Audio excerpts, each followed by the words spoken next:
परिवार के सदस्य की चिंता करें,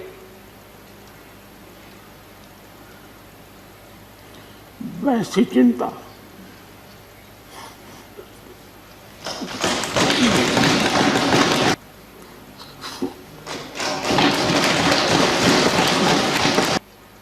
हम सरकारी बंगलों में रहते हैं तो बंगले की दीवारें, अपना सोफा सेट, उसी के आसपास हमारा दिमाग रहता है।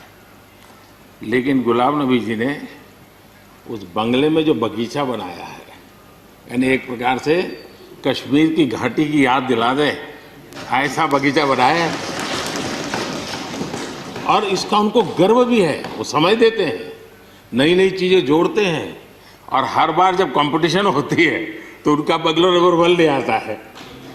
यानी अपने सरकारी जगह को भी कितने प्यार से संभालना, यानी बिल्कुल मन से उन्होंने इसको संभाला है। जब आप मुख्यमंत्री थे, मैं भी एक राज्य का मुख्यमंत्री के नाते काम करता था, हमारी बहुत गहरी निकटता रही उस कालखंड में।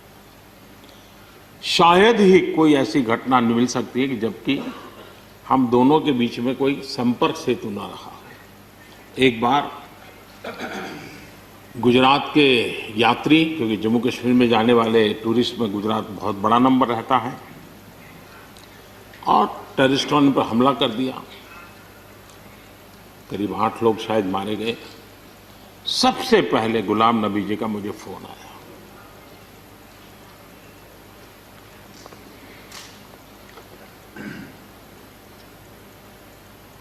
और वो फोन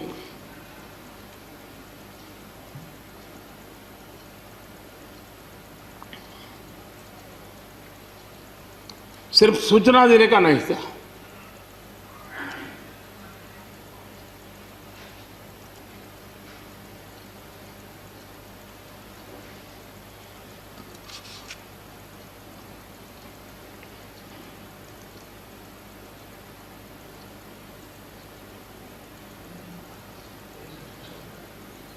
उनके आंसू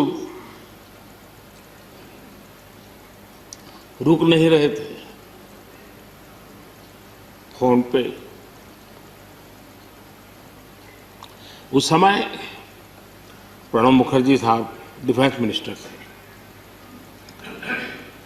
मैंने उनको फोन किया, मैंने कहा साहब अगर फोर्स का हवाई जहाज मिल जाए डेड बॉडी को लाने के लिए। रात देर हो गई थी।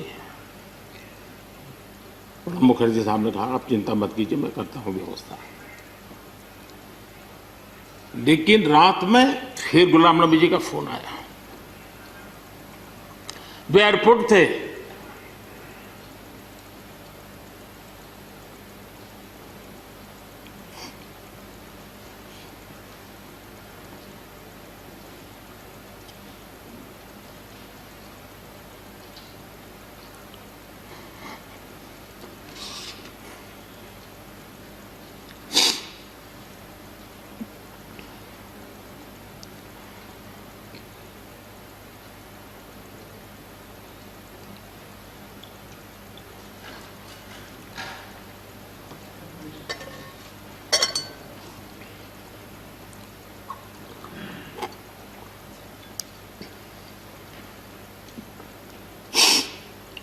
सॉरी,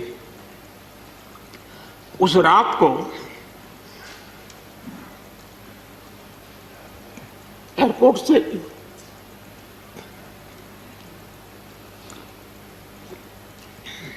उन्होंने मुझे फोन किया और जैसे अपने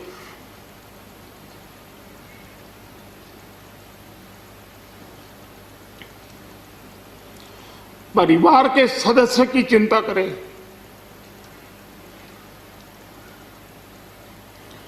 वैसी चिंता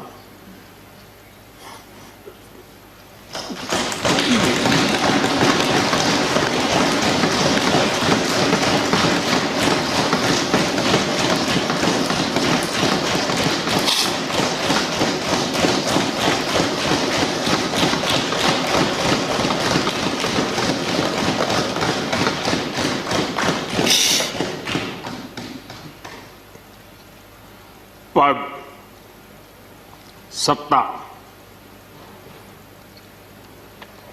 जीवन में आती रहती है, लेकिन उसे कैसे पचाना,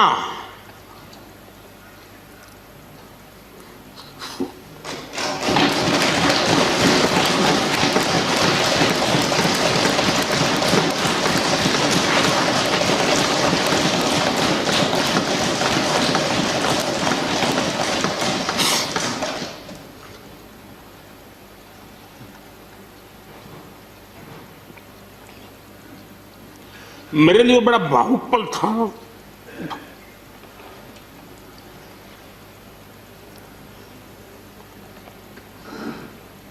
दूसरे दिन सुबह फोन आया कि मोदी जी सब लोग पहुंच गए।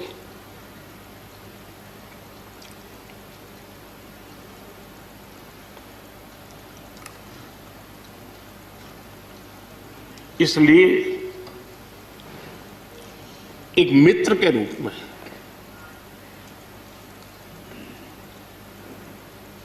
गुलाम नबी जी को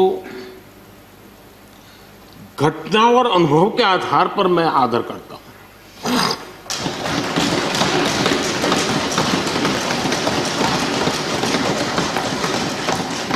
और मुझे पूरा विश्वास है कि उनकी सौम्यता, उनकी नम्रता, इस देश के लिए कुछ कर गुजरने की उनकी कामना, वो कभी उनको चैन से बैठने नहीं देगी।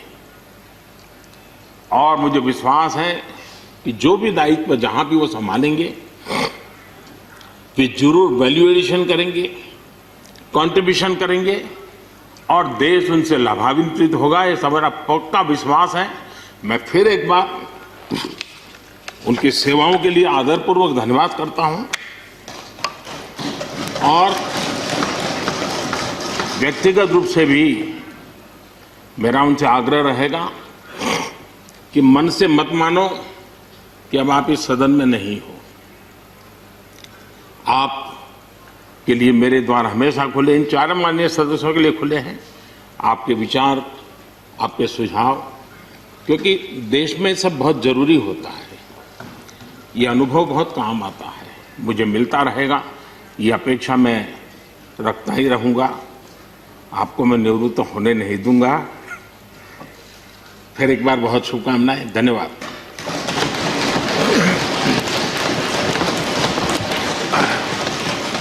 धन्यवाद प्रधानमंत्री जी।